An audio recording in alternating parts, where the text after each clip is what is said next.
एक बहुत बड़ा सवाल जो लोगों के जहन में है वो ये है कि पायलट्स की ट्रेनिंग इसी तरीके से होती है और उनको जब भी वो एयरक्राफ्ट में कदम रखते हैं उनको मालूम होता है कि उनकी खुद की जान, पैसेंजर्स की जान और क्रू की जान जो है वो उनके हाथ में है। डबल इंजन फेलियर रेयर होता है लेकिन इतिहास में कई बार हो चुका है। अभी जो इनिशियल रिपोर्ट सजेस्ट कर रही हैं, ये जो अहमदाबाद में क्रैश हुआ, इसका जो मेन रीजन था वो डबल इंजन फेलियर था। डबल इंजन फेलियर में पायलट्स कितना कुछ कर सकते हैं और डबल इंजन फेलियर में एग्जैक्टली होता क्या है, हम कैप्टन आलोक से जानेंगे। कैप्टन आलोक, डबल इंजन फेलियर कम होता है, बहुत रेयर है लेकिन होता है। जी मैम, ये एक्सट्रीमली रेयर है और ऐसी इतिहास में बहुत कम घटनाएं हैं जिसमें कि ट्विन इंजन फेलियर देखे गए हैं। नॉर्मली पायलट्स की ट्रेनिंग इस प्रकार से होती है कि वो किसी भी प्रकार की इमरजेंसी को हैंडल करने के लिए तैयार होते हैं, लेकिन ये एक ऐसी घटना थी जिसमें कि पायलट को कुछ करने का मौका ही नहीं मिला, क्योंकि ये एयरक्राफ्ट टेक ऑफ हुआ मुश्किल से 300-400 फीट की हाइट पे, इसके दोनों इंजन ने जवाब दे दिया। तो और एयरक्राफ्ट फुली लोडेड था with more than 40 tons of fuel, तो पायलट्स के सामने कोई चारा ही नहीं बचा था कि वो कुछ कर सके, सिर्फ इसके कि एयरक्राफ्ट को सामने जो भी बिल्डिंग है उस पे जाकर के वो एयरक्राफ्ट टकरा गया। जी, जो लैंडिंग गियर की भी बात हो रही है, क्या उसका भी कारण है कि लैंडिंग गियर को ऊपर नहीं खींचा गया था बिकॉज टेक ऑफ करते ही पायलट समझ गए थे कुछ गड़बड़? जी मैम, नॉर्मली क्या होता है कि V1 की स्पीड तक पायलट्स को अगर किसी भी तरह का अनुभव होता है कि एयरक्राफ्ट में कुछ प्रॉब्लम है तो वो इमीडिएटली रिजेक्ट कर देते हैं। एक पर्टिकुलर स्पीड के बाद हम लोग टेक ऑफ करते हैं, भले ही एक इंजन हमारा फेल हो चुका हो, लेकिन हम उसको कंट्रोल करते हैं। लेकिन टेक ऑफ के पश्चात हमारा सबसे पहला काम होता है कि पॉजिटिव क्लाइम आते ही हम लोग लैंडिंग गियर को अप करते हैं ताकि एक स्मूथ फ्लो एयर का आ सके एयरक्राफ्ट के और एयरक्राफ्ट नॉर्मल तरीके से टेक ऑफ कर सके। पर इस केस में जो कि मैंने वीडियो देखा उसमें लैंडिंग गियर अप नहीं किया गया था।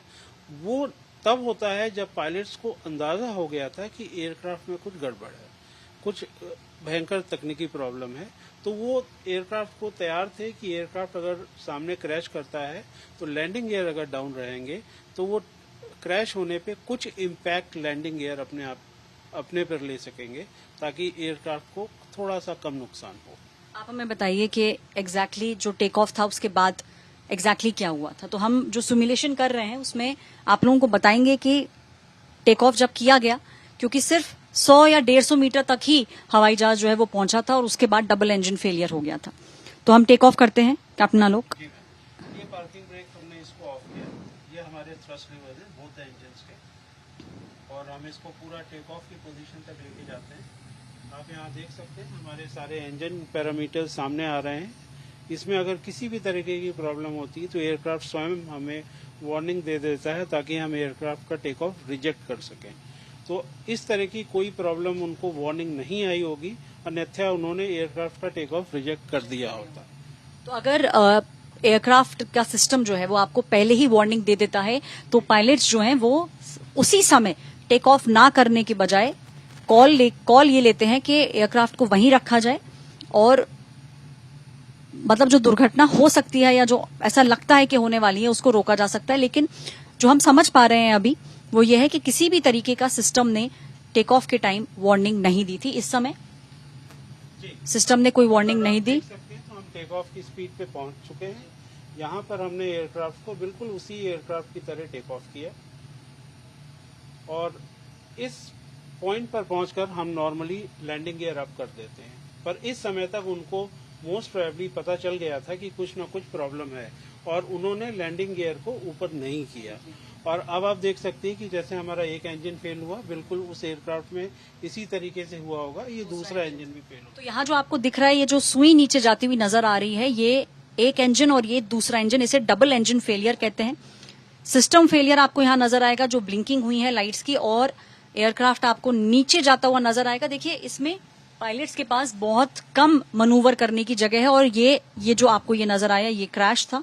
ये सामने की बिल्डिंग है जिसके अंदर ये एयरक्राफ्ट क्रैश कर चुका है। तो जो समझ आ रहा है, क्योंकि डबल इंजन फेलियर था और बहुत हवा में एयरक्राफ्ट जो है वो नहीं था, उसी का कारण है कि ये जो आपको बिल्डिंग्स नजर आ रही हैं, बिल्डिंग्स के अंदर एयरक्राफ्ट अभी भी बढ़ रहा है।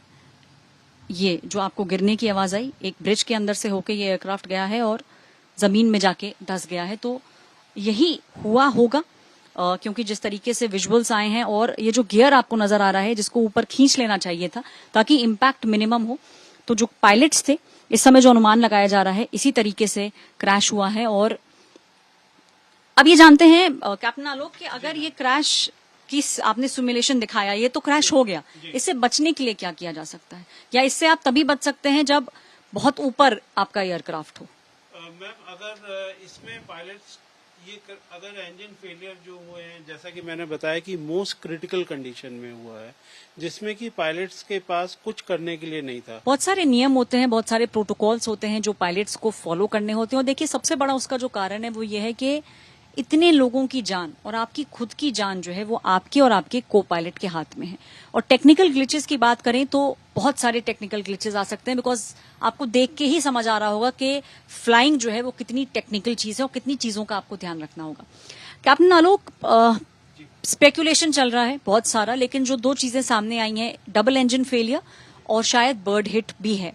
आपने भी अहमदाबाद के इसी रनवे पे कम से कम 25 साल 26 साल जो है प्लेन्स उड़ाए हैं, तो क्या आपको लगता है कि डबल इंजन फेलियर एक कारण हो सकता है और बर्ड हिट जो है वो भी एक कारण हो सकता है? यस मैम, प्राइमा फेशिया तो जो नज़र में आ रहा है कि इसमें जो थ्रस्ट दोनों इंजन में लॉस्ट हो गया है, तो उसके कई मल्टीट्यूड ऑफ कारण हो सकते हैं। Normally fuel starvation, bird strike, हम सिर्फ स्पेकुलेट कर सकते हैं, रीजन कुछ भी हो सकते हैं, बट प्राइमा फेशिया यही नजर आ रहा है कि दोनों के दोनों इंजन ने थ्रस्ट प्रोड्यूस करना बंद कर दिया टेक ऑफ के इमीडिएटली पश्चात।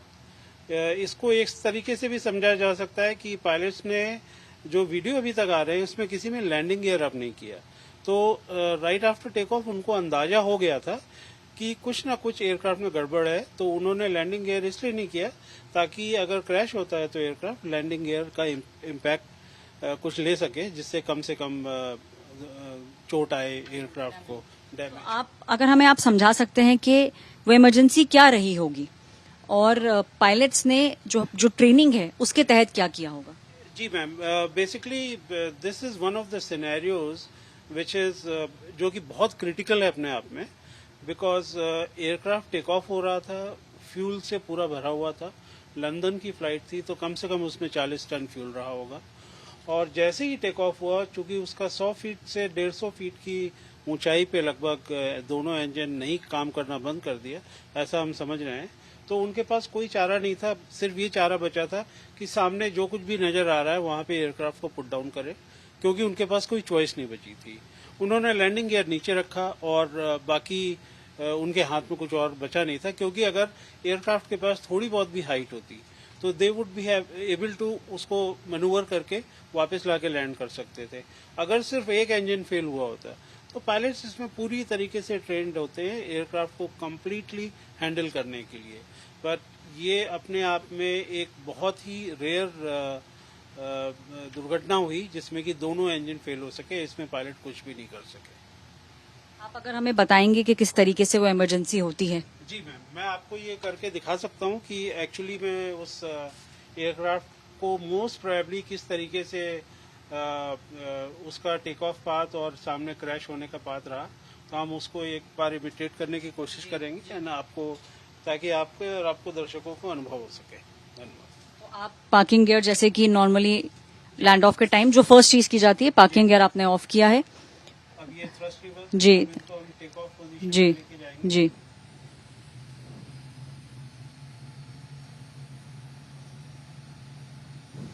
अगर आप देख सकते हैं तो ये हमारी स्पीड स्केल है जी जो कि अलाइव हो चुकी है, स्पीड हमारी धीमे धीमे बढ़ रही है। अब जैसे ही हम V1 पे पहुंचेंगे जी तो हम इसको एयरक्राफ्ट को पिचअप करके रोटेट करेंगे जी ताकि ये एयरबॉर्न हो सके। जी।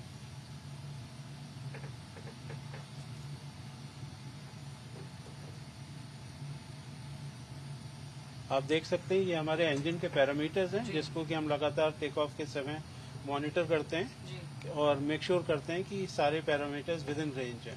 अगर इन पैरामीटर्स में किसी भी तरह की प्रॉब्लम आती है तो एयरक्राफ्ट स्वयं हमें वार्निंग दे देगा कि एयरक्राफ्ट टेक ऑफ रिजेक्ट करना है, तो प्रोबेबली ऐसी वार्निंग उनके पास नहीं आई है, अन्यथा वो ग्राउंड पे ही टेक ऑफ रिजेक्ट कर देते।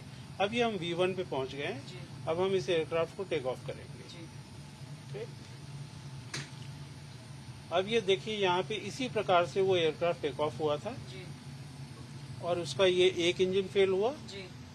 आप देख सकती हैं यहाँ पे एक इंजन ये जो गिरावट हो रही है ये एक इंजन, जो हो रही है ये एक इंजन फेलियर, जी। अब ये दूसरा इंजन फेलियर जो फ्लिकरिंग हुई। जी। अब आप ये देख रही हैं हाँ। कि मैं इसको पिचअप कर रहा हूँ एयरक्राफ्ट को, लेकिन इंजन फेल होने की वजह से एयरक्राफ्ट हाइट नहीं ले पा रहा है और इस तरीके से ये बिल्डिंग में क्रैश हुआ। यही एक्चुअल बिल्डिंग थी सामने जहाँ पे एयरक्राफ्ट क्रैश हुआ। सारे पायलट्स को पूरी एडिक्वेट ट्रेनिंग दी जाती है कि वो टेक ऑफ के समय सिंगल इंजन अगर फेल हो जाए तो उसको प्रॉपरली पूरी तरीके से हैंडल कर सकते हैं और ऐसा होता भी रहता है। अगर कुछ दिनों पहले ही इंडिया में एक एयरक्राफ्ट में single engine failure during take off हुआ था, तो all the pilots they are fully train to handle that kind of situation.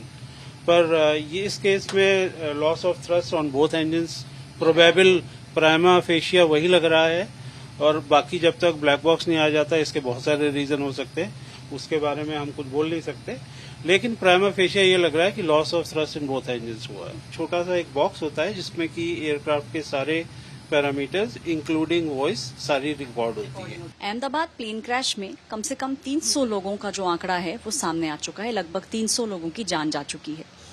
किस तरीके से पायलट्स की ट्रेनिंग होती है, उस समय क्या एग्जैक्टली हुआ होगा, क्योंकि हम जिस रनवे की बात कर रहे हैं अहमदाबाद का रनवे, हम यहाँ पे शूट करने आए हैं।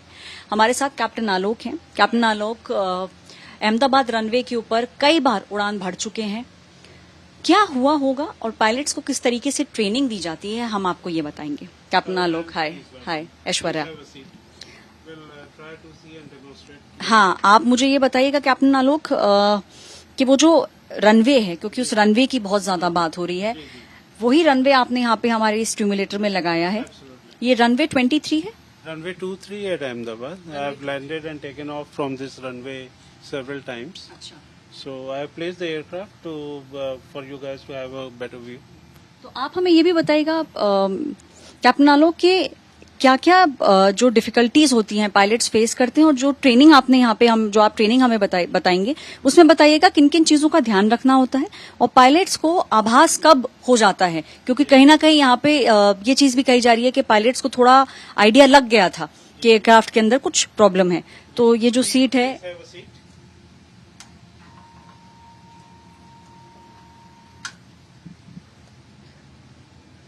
तो सबसे पहले जब पायलट्स की ट्रेनिंग होती है तो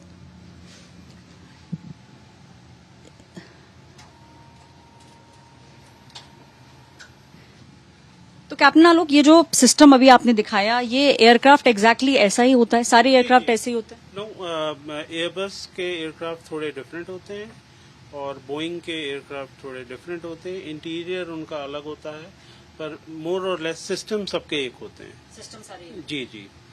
एंड प्रोसीजर्स एयरबस के अलग होते हैं, बोइंग के अलग होते हैं। फॉर दिस पायलट्स को टाइप रेटिंग की ट्रेनिंग करनी होती है उस पर्टिकुलर एयरक्राफ्ट के लिए। For example this is an Airbus aircraft, तो ये यहाँ पर एयरबस की ट्रेनिंग होती है जी। और वैसे पायलट्स को अपने जॉब पे प्रोफिशिएंट रहने के लिए हर 6 महीने उनको एक पायलट प्रोफिशिएंसी चेक करना होता है, which is conducted by DGC approved examiners. अच्छा, तो मतलब हर 6 महीने के अंदर पायलट्स की जो ट्रेनिंग है वो हर 6 महीने में होती है और कोई एग्जामिनेशन है जिसको पास करना पड़ता है?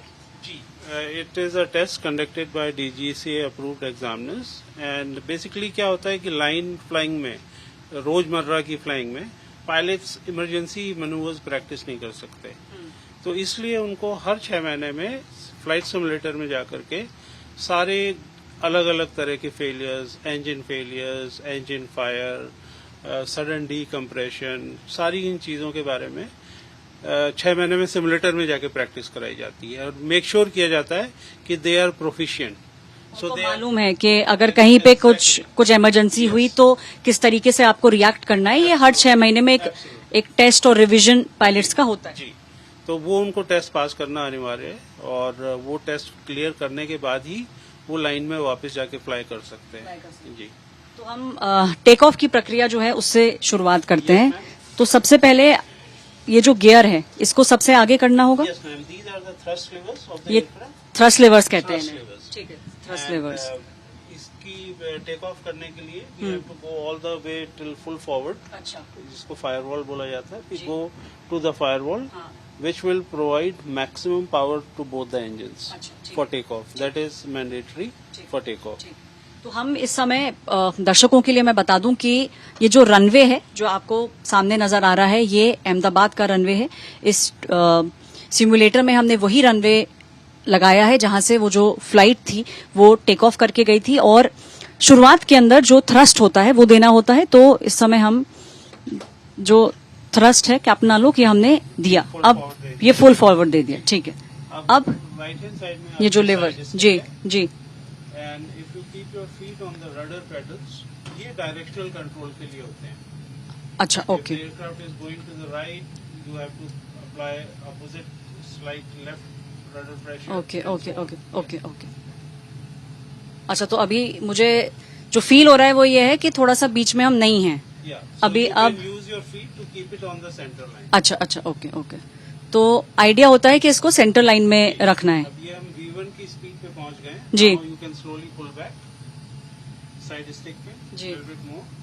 अच्छा, Now the ये aircraft take off. takes off. Okay okay okay. तो जो अहमदाबाद में एयरक्राफ्ट जो क्रैश हुआ था जी। उसमें इस समय नॉर्मल तौर पे हम लोग लैंडिंग गियर अप कर देते हैं, जी पर अहमदाबाद में जो क्रैश हुआ है उसमें लैंडिंग गियर अप नहीं किया गया था, जी, जिसमें कि मोस्ट प्रोबेबली इससे ये अंदाजा लगता है कि पायलट्स को किसी चीज की अनुभव हो गया था कि कुछ ना कुछ विमान में गलत है। कैप्टन आलोक, आपने जो अभी इस समय बात कही है दोबारा इस पे मैं आना चाहूंगी, क्योंकि ये जानना बहुत महत्वपूर्ण है कि वो जो कुछ मिनट थे, क्योंकि पायलट्स को एक्सपीरियंस बहुत ज्यादा था, तो वो जो कुछ मिनट थे उसमें आपने जो वीडियो देखा, आप कह रहे हैं कि जो लैंडिंग गियर है आमतौर पे वो लैंडिंग गियर को ऊपर बुला लिया जाता है, लेकिन इस वाले वीडियो में जो आपने ध्यान से देखा वो ये था कि लैंडिंग गियर को ऊपर नहीं किया गया था। यस मैम, फॉर एग्जाम्पल मैं अभी आपको दिखाता हूँ करके कि अभी मैं ये लैंडिंग गियर अप कर रहा हूँ। जी, तो जैसे ही मैं लैंडिंग गियर अप करता हूँ तो एयरक्राफ्ट एक स्मूथ टेक ऑफ में चला जाता है, ठीक है, जो कि राइट आफ्टर टेक ऑफ अनिवार्य होता है।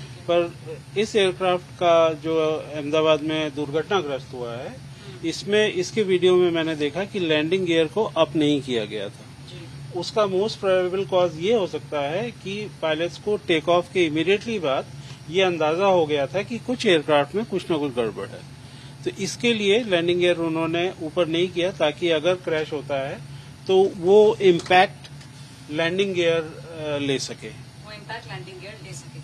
कैप्टन आलोक, जिस तरीके की ट्रेनिंग होती है पायलट्स की, अभी जो आप दिखा रहे हैं हम ऑलरेडी हवा के अंदर हैं, अगर हम वापस थोड़ा सा रनवे की तरफ जाना चाहें तो फिर रिवर्स करना चाहें, कैसे कैसे वापस? अच्छा, ठीक है, आप वो रिपोजिशन करेंगे। तो एक चीज जो आपसे जानना चाहेंगे वो ये है कि इमरजेंसी के अंदर पायलट्स के पास क्या क्या चीजें हैं जो वो कर सकते हैं। सबसे पहले तो सिंगल इंजन फेलियर की बात लोग करते हैं, तो सिंगल इंजन फेलियर क्या सारे पायलट मनूवर कर सकते हैं आसानी से? सारे पायलट्स को पूरी एडिक्वेट ट्रेनिंग दी जाती है कि वो टेक ऑफ के समय सिंगल इंजन अगर फेल हो जाए तो उसको प्रॉपरली पूरी तरीके से हैंडल कर सकते हैं, और ऐसा होता भी रहता है। अगर कुछ दिनों पहले ही इंडिया में एक एयरक्राफ्ट में single engine failure during take off हुआ था, तो all the pilots they are fully train to handle that kind of situation. पर ये इस केस में loss of thrust on both engines probable prima facie वही लग रहा है, और बाकी जब तक ब्लैक बॉक्स नहीं आ जाता इसके बहुत सारे रीजन हो सकते हैं, उसके बारे में हम कुछ बोल नहीं सकते, लेकिन प्राइमा फेशिया ये लग रहा है कि loss of thrust in both engines हुआ है। आपने जो ब्लैक बॉक्स बोला, बिकॉज इसके बारे में बहुत सारी क्यूरियोसिटी रहती है। कई सारे बड़े बड़े प्लेन क्रैश जो हैं ब्लैक बॉक्स मिलने के बाद, क्योंकि जो कॉन्वर्सेशन है वो रिट्रीव किया जाता है, तो ब्लैक बॉक्स होता कहाँ है? It's located on the tail of the aircraft. अच्छा, टेल पे होता है ब्लैक बॉक्स, और एक्सट्रीम आफ्ट में होता है एयरक्राफ्ट के। एक ये छोटा सा एक बॉक्स होता है जिसमें कि एयरक्राफ्ट के सारे पैरामीटर्स इंक्लूडिंग वॉइस सारी रिकॉर्ड होती है। तो इसका मतलब कि जो पायलट्स के बीच में बात हो रही है वो जब से वो बैठते हैं, जब से वो उतरते हैं, मतलब टेक ऑफ से लेके लैंडिंग तक, वो सब कुछ रिकॉर्ड होता है। और सारी चीजें सिर्फ ब्लैक बॉक्स के अंदर सिर्फ बातें ही नहीं रिकॉर्ड होती, बल्कि इनफैक्ट उनकी सारी इन्फॉर्मेशन एयरक्राफ्ट के सारे पैरामीटर्स, एयरक्राफ्ट का हर इंस्ट्रूमेंट किस उस पे परफॉर्म कर रहा था वो भी रिकॉर्ड होता है, सारे पैरामीटर्स। तो क्या ब्लैक बॉक्स वो एक चाबी बन जाता है जिससे कि हम ये गुत्थी सुलझा सकते हैं कि अनफॉर्चुनेटली क्राफ्ट के अंदर लास्ट मोमेंट पे क्या हुआ? क्योंकि मेडे कॉल कैप्टन आलोक दिया गया था, बट मेडे कॉल के बाद एकदम शांति हो गई। तो अगर आप ये समझा सकते हैं कि आपके हिसाब से क्या हुआ होगा? मैम मोस्ट प्रोबेबली जो इस वीडियो को देख के लगता है कि पायलट्स ने टेक ऑफ किया और V1 तक हम लोग टेक ऑफ रिजेक्ट कर सकते हैं अगर कोई प्रॉब्लम दिखाई देती है। तो ऑब्वियसली उनको एक टेक ऑफ की स्पीड तक पायलट्स को कोई प्रॉब्लम नहीं नजर आई, अदरवाइज वो टेक ऑफ नहीं करते, उसको वहीं रिजेक्ट कर देते। पर उन्होंने टेक ऑफ किया, टेक ऑफ करने के बाद प्रॉब्लम आई। तो it can be as I said earlier, multitude of reasons. It can be a bird strike, it can be a loss of thrust on both engines due to fuel starvation की वजह से। और पर ये pilots को मुझे लगता है कि रियलाइज हो गया था कि समथिंग इज रॉन्ग, क्योंकि उन्होंने लैंडिंग गियर अप नहीं किया। जी, ये होने के बाद में चूंकि एयरक्राफ्ट की हाइट इतनी कम थी, उनके पास कोई चारा नहीं था कि वो सिर्फ एयरक्राफ्ट को सामने they have to put it down on the ground, whatever it was. They didn't had any absolutely no choice. आप कहना चाह रहे हैं कि जो स्थिति बन गई थी उसके अंदर एक तो आपने गियर का बताया था, ये गियर होता है राइट? ये अप है तो मतलब लैंडिंग गियर ऊपर है। अगर मैं इसको अभी नीचे करूं तो क्या लैंडिंग गियर नीचे हो जाएगा? अगर मैं आपको यहाँ पे दिखा दूं जी तो कर सकते हैं। फॉर एग्जाम्पल ये व्हील्स हैं, जी ये अभी तीनों ग्रीन दिखाई दे रहे हैं। जी, अब इसको अगर हम एक सेकंड, मुझे I have to slow down the aircraft to particular airspeed, put the landing gear down. अच्छा अब जस्ट अ मोमेंट। ठीक है, तो बेसिकली आप ये कह रहे हैं कि ये जो व्हील्स हमें नजर आ रहे हैं, 1, 2 और 3, तो ये वो व्हील्स हैं जो कई बार हमने देखा है वीडियोस में भी और फिल्मों में भी, हमें जो वो नीचे उतरते हुए व्हील्स नजर आते हैं, ये वही व्हील्स हैं। और ऊपर और नीचे का जो साइन है यहाँ पे, इसका मतलब है कि जब ऊपर हम करते हैं तो व्हील्स बाहर निकल के आते हैं, और जब हम डाउन करते हैं तो वो जो हमें मूवमेंट दिखाई देता है, वो मूवमेंट से व्हील्स अंदर की तरफ आ जाते हैं। इसके लिए भी अब मैं अगर करती हूँ इसको डाउन तो फिर खींच के, अच्छा खींच के अगर मैंने इसको नीचे किया तो ये व्हील्स। एक बहुत बड़ा सवाल जो लोगों के जहन में है वो ये है कि पायलट्स की ट्रेनिंग इसी तरीके से होती है और उनको जब भी वो एयरक्राफ्ट में कदम रखते हैं उनको मालूम होता है कि उनकी खुद की जान, पैसेंजर्स की जान और क्रू की जान जो है वो उनके हाथ में है। डबल इंजन फेलियर रेयर होता है, लेकिन इतिहास में कई बार हो चुका है। अभी जो इनिशियल रिपोर्ट सजेस्ट कर रही हैं, ये जो अहमदाबाद में क्रैश हुआ, इसका जो मेन रीजन था वो डबल इंजन फेलियर था। डबल इंजन फेलियर में पायलट्स कितना कुछ कर सकते हैं और डबल इंजन फेलियर में एग्जैक्टली होता क्या है, हम कैप्टन आलोक से जानेंगे। कैप्टन आलोक, डबल इंजन फेलियर कम होता है, बहुत रेयर है, लेकिन होता है। जी मैम, ये एक्सट्रीमली रेयर है और ऐसी इतिहास में बहुत कम घटनाएं हैं जिसमें कि ट्विन इंजन फेलियर देखे गए हैं। नॉर्मली पायलट्स की ट्रेनिंग इस प्रकार से होती है कि वो किसी भी प्रकार की इमरजेंसी को हैंडल करने के लिए तैयार होते हैं, लेकिन ये एक ऐसी घटना थी जिसमें कि पायलट को कुछ करने का मौका ही नहीं मिला, क्योंकि ये एयरक्राफ्ट टेक ऑफ हुआ मुश्किल से 300-400 फीट की हाइट पे, इसके दोनों इंजन ने जवाब दे दिया। तो और एयरक्राफ्ट फुली लोडेड था with more than 40 tons of fuel, तो पायलट्स के सामने कोई चारा ही नहीं बचा था कि वो कुछ कर सके, सिर्फ इसके कि एयरक्राफ्ट को सामने जो भी बिल्डिंग है उस पे जाकर के वो एयरक्राफ्ट टकरा गया। जी, जो लैंडिंग गियर की भी बात हो रही है, क्या उसका भी कारण है कि लैंडिंग गियर को ऊपर नहीं खींचा गया था बिकॉज टेक ऑफ करते ही पायलट समझ गए थे कुछ गड़बड़? जी मैम, नॉर्मली क्या होता है कि V1 की स्पीड तक पायलट्स को अगर किसी भी तरह का अनुभव होता है कि एयरक्राफ्ट में कुछ प्रॉब्लम है तो वो इमीडिएटली रिजेक्ट कर देते हैं। एक पर्टिकुलर स्पीड के बाद हम लोग टेक ऑफ करते हैं, भले ही एक इंजन हमारा फेल हो चुका हो, लेकिन हम उसको कंट्रोल करते हैं। लेकिन टेक ऑफ के पश्चात हमारा सबसे पहला काम होता है कि पॉजिटिव क्लाइम आते ही हम लोग लैंडिंग गियर को अप करते हैं ताकि एक स्मूथ फ्लो एयर का आ सके एयरक्राफ्ट के और एयरक्राफ्ट नॉर्मल तरीके से टेक ऑफ कर सके। पर इस केस में जो कि मैंने वीडियो देखा उसमें लैंडिंग गियर अप नहीं किया गया था। वो तब होता है जब पायलट्स को अंदाजा हो गया था कि एयरक्राफ्ट में कुछ गड़बड़ है, कुछ भयंकर तकनीकी प्रॉब्लम है। तो वो एयरक्राफ्ट को तैयार थे कि एयरक्राफ्ट अगर सामने क्रैश करता है तो लैंडिंग गियर अगर डाउन रहेंगे तो वो क्रैश होने पे कुछ इम्पैक्ट लैंडिंग गियर अपने पर ले सकेंगे, ताकि एयरक्राफ्ट को थोड़ा सा कम नुकसान हो। आप हमें बताइए कि एग्जैक्टली जो टेक ऑफ था उसके बाद एग्जैक्टली क्या हुआ था। तो हम जो सिमुलेशन कर रहे हैं उसमें आप लोगों को बताएंगे कि टेक ऑफ जब किया गया, क्योंकि सिर्फ 100 या 150 मीटर तक ही हवाई जहाज जो है वो पहुंचा था और उसके बाद डबल इंजन फेलियर हो गया था। तो हम टेक ऑफ करते हैं कैप्टन आलोक। ये पार्किंग ब्रेक हमने इसको ऑफ किया, ये हमारे थ्रस्ट लीवर्स हैं बोथ इंजन्स के, और हम इसको पूरा टेक ऑफ की पोजीशन तक लेके जाते हैं। आप यहाँ देख सकते हैं हमारे सारे इंजन पैरामीटर्स सामने आ रहे हैं। इसमें अगर किसी भी तरीके की प्रॉब्लम होती है तो एयरक्राफ्ट स्वयं हमें वार्निंग दे देता है, ताकि हम एयरक्राफ्ट का टेक ऑफ रिजेक्ट कर सकें। तो इस तरह की कोई प्रॉब्लम उनको वार्निंग नहीं आई होगी, अन्यथा उन्होंने एयरक्राफ्ट का टेक ऑफ रिजेक्ट कर दिया होता।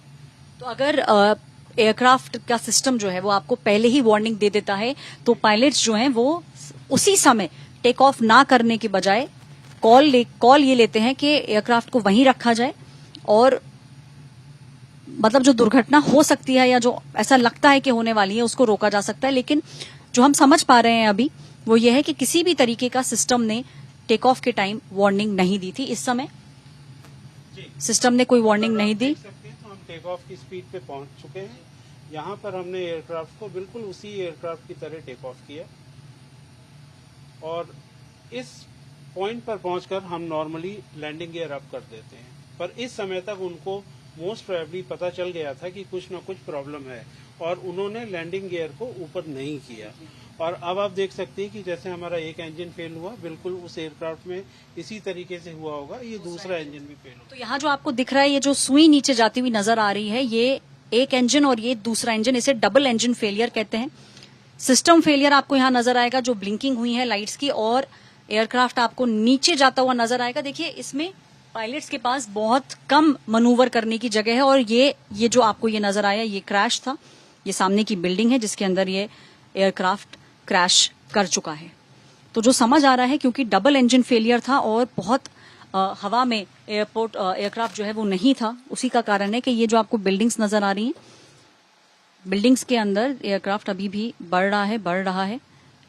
ये जो आपको गिरने की आवाज आई, एक ब्रिज के अंदर से होके ये एयरक्राफ्ट गया है और जमीन में जाके धंस गया है। तो यही हुआ होगा, क्योंकि जिस तरीके से विजुअल्स आए हैं, और ये जो गियर आपको नजर आ रहा है जिसको ऊपर खींच लेना चाहिए था ताकि इम्पैक्ट मिनिमम हो, तो जो पायलट्स थे इस समय जो अनुमान लगाया जा रहा है इसी तरीके से क्रैश हुआ है। और अब ये जानते हैं कैप्टन आलोक कि अगर ये क्रैश की आपने सिमुलेशन दिखाया, ये तो क्रैश हो गया, इससे बचने के लिए क्या किया जा सकता है, या इससे आप तभी बच सकते हैं जब बहुत ऊपर आपका एयरक्राफ्ट हो? मैम अगर इसमें पायलट्स अगर इंजन फेलियर जो हुए हैं, जैसा कि मैंने बताया कि मोस्ट क्रिटिकल कंडीशन में हुआ है, जिसमें कि पायलट्स के पास कुछ करने के लिए नहीं था।